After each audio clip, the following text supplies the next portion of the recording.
اعوذ باللہ من الشیطان الرجیم بسم اللہ الرحمن الرحیم ومن الناس من يقول آمنا باللہ وبالیوم الآخر وما هم بمؤمنین۔ ناظرین، یہ سورۃ البقرہ کی آیت نمبر 8 ہے۔ اس میں یہاں سے منافقین کا تذکرہ شروع ہو رہا ہے، اور اس آیت میں اللہ تعالیٰ نے منافقوں کی کچھ علامات بتائی ہیں۔ فرمایا لوگوں میں سے کچھ ایسے ہیں جو کہتے ہیں ہم اللہ پر ایمان لائے اور آخری دن پر ایمان لائے، اور وہ مومن نہیں ہیں۔ یہاں 2-3 باتیں سمجھنے کی ہیں۔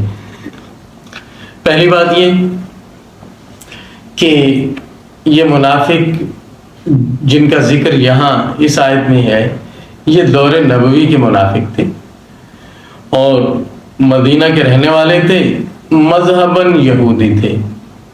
یہودی اللہ تعالیٰ کو بھی مانتے ہیں، آخرت کو بھی مانتے ہیں، وہ بھی مانا کرتے تھے۔ اس آیت میں اللہ تعالیٰ نے ان کے اس ایمان کی نفی کی ہے۔ فرمایا کہ لوگوں میں سے بعض وہ ہیں جو کہتے ہیں ہم اللہ پر اور آخرت پر ایمان لائے، اور وہ مومن نہیں ہیں، وہ ایمان والے نہیں ہیں، وہ ایمان نہیں لانے والے۔ یہاں سے یہ اصول معلوم ہوا کہ ایمان صرف وہی معتبر ہے جو قرآن کریم کی بتائی ہوئی شرائط کے مطابق ہو۔ اپنی مرضی سے کسی بھی شکل میں اللہ کو مان لینا، اپنی مرضی سے کسی بھی شکل میں آخرت کو مان لینا یا کسی نبی کو مان لینا، اپنی مرضی سے، اپنے نظریے سے اور اپنی سوچ سے، یہ ایمان نہیں ہے۔ ایمان وہی معتبر ہے جو نبی کریم صلی اللہ علیہ وسلم کی بتائی ہوئی ہدایات کے مطابق ہو۔ ایمان اور کفر کی مختصر تعریف یہ ہے کہ ایمان ان چیزوں کو دل و جان سے ماننے اور تصدیق کرنے کو کہتے ہیں کہ نبی کریم صلی اللہ علیہ وسلم کا جن چیزوں کو لے کر آنا قطعی اور یقینی طور پر ثابت ہو، اور جس طریقے سے انہوں نے بتایا اسی طریقے سے ان کو مانا جائے۔ اس میں ذرا سا جھول اور نقص کسی بھی چیز میں آئے گا تو وہ ایمان نہیں رہے گا، وہ ایمان کا دعویٰ رہے گا، اور اللہ تعالیٰ کی طرف سے یہی فیصلہ ہے وَمَا هُم بِمُؤْمِنِينَ کہ ایسے لوگ ایمان لانے والے نہیں ہیں۔ یہودی اللہ تعالیٰ کو مانتے تھے، ساتھ شرک بھی کرتے تھے۔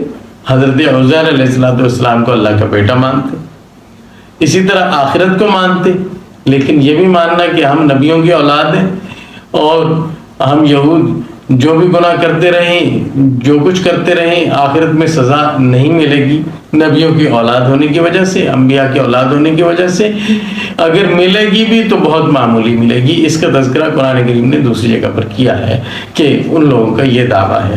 تو اس طرح یعنی اپنا من چاہی چیز کو اپنا عقیدہ بنا لینا آخرت کے متعلق یا اللہ تعالیٰ کے متعلق، یہ اللہ تعالیٰ کے نزدیک معتبر نہیں ہے۔ یخادعون اللہ، یہ اللہ کو دھوکہ دیتے ہیں، والذین آمنوا، اور ایمان والوں کو دھوکہ دیتے ہیں۔ یہاں یہ بات سمجھنی چاہیے کہ یہ جو منافق تھے مدینہ کے، ان میں سے کوئی بھی یہ نہیں سمجھتا ہوگا کہ میں اللہ کو دھوکہ دے سکتا ہوں، اور نہ ہی ان کا ارادہ تھا اللہ تعالیٰ کو دھوکہ دینے کا، اور نہ ہی وہ یہ مانتے تھے کہ انسان اللہ تعالیٰ کو دھوکہ دے سکتا ہے یا ہم دے سکتے ہیں۔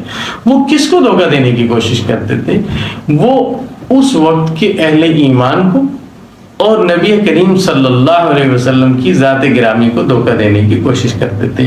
اس دھوکے کی نسبت اللہ تعالیٰ نے اپنی طرف کی ہے کہ یہ اللہ کو دھوکہ دینا چاہتے ہیں، ایمان والوں کو دھوکہ دینا چاہتے ہیں۔ اس سے ایک تو نبی کریم صلی اللہ علیہ وسلم کا شرف اور آپ کا بلندی مرتبہ معلوم ہوئی کہ آپ صلی اللہ علیہ وسلم کا مقام و مرتبہ اتنا بلند ہے کہ آپ صلی اللہ علیہ وسلم کے ساتھ جو شخص اس طرح کی کوئی برائی کا ارادہ کرے یا کوئی بدنیتی کرے تو اللہ تعالیٰ اس کی نسبت اپنی طرف کر لیتے ہیں کہ اس نے اس طرز عمل کو اللہ تعالیٰ کے ساتھ روا رکھنے کی کوشش کی ہے۔ جو نبی پاک صلی اللہ علیہ وسلم کو دھوکہ دے رہا ہے وہ اللہ تعالیٰ کو دھوکہ دے رہا ہے، گویا اللہ تعالیٰ اس دھوکے کی نسبت اپنی طرف کر رہے ہیں۔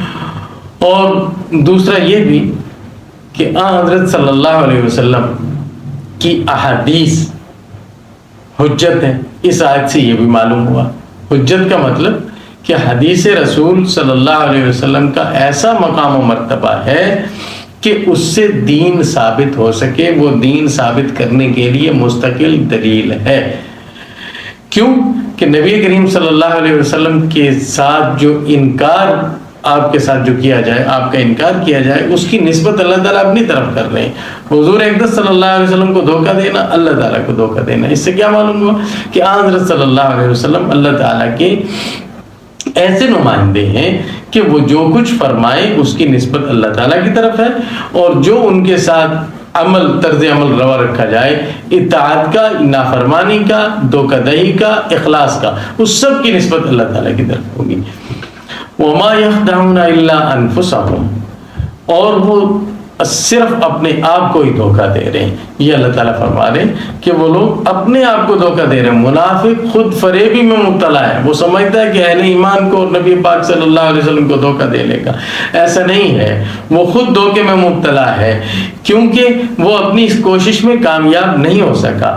ان کا حال اور حقیقت اللہ تعالیٰ نے بذریعہ وحی نبی کریم صلی اللہ علیہ وسلم کو بتا دی، اور آپ نے صحابہ کو بتا دی، لہذا وہ اب اپنے آپ کو یہ دھوکہ دے رہے ہیں کہ ہم دھوکہ دینے میں کامیاب ہیں، اور اس کے علاوہ اس سے زیادہ اور انہیں کچھ حاصل نہیں ہوا۔ وما یشعرون، اور ان کو اس کا شعور بھی نہیں ہے اور خبر بھی نہیں ہے۔ اس آخری لفظ وما یشعرون سے ایک بڑا اصول سمجھ میں آتا ہے، دین کا ایک بڑا اصول سمجھ میں آتا ہے، وہ یہ کہ جو آدمی غلط عمل کر رہا ہو اس کی صحیح نیت بھی معتبر نہیں ہے۔ جو عمل غلط ہے وہ غلط ہے، کرنے والے کو اس کا شعور ہو یا نہ شعور ہو، غلط عمل کا سد باب کیا جائے گا۔ شعور نہ ہونا یہ کوئی عذر نہیں ہے، اور نہ ہی یہ کوئی اس سے کوئی غلط عمل درست ہو جاتا ہے شعور نہ ہونے سے، بلکہ غلط عمل بہرحال غلط ہی رہتا ہے۔ اور اس سے یہ بھی معلوم ہوا کہ وہ جو حدیث ہے انما الاعمال بالنیات، اس کا معنی صرف اتنا ہے کہ نیک اعمال کا اجر درست نیت سے ملتا ہے، یعنی اگر کوئی نیک عمل کرے اور اس کی نیت اچھی نہ ہو تو اس کو اجر نہیں ملتا، اعمال کا مدار نیت پر ہے۔ یہ معنی نہیں ہے کہ برا عمل بھی اچھی نیت سے اچھا ہو جاتا ہے، یہ معنی ہرگز نہیں ہے۔ اس آیت سے یہ معلوم ہو رہا ہے منافقین کو تو شعور بھی نہیں تھا کہ ہم کوئی برا کام کر رہے ہیں، اور نہ ہی ان کو یہ شعور تھا کہ ہم خود فریبی میں مبتلا ہیں، بس ان کا غلط عمل بہرحال غلط ہوگا اگرچہ وہ اس کو درست بھی سمجھتے ہوں۔ یہاں تک آیت نمبر 8 اور 9 کی تفسیر مکمل ہوئی، اگلی آیات کی تفسیر انشاءاللہ اگلی مجلس میں۔ اللہ حافظ۔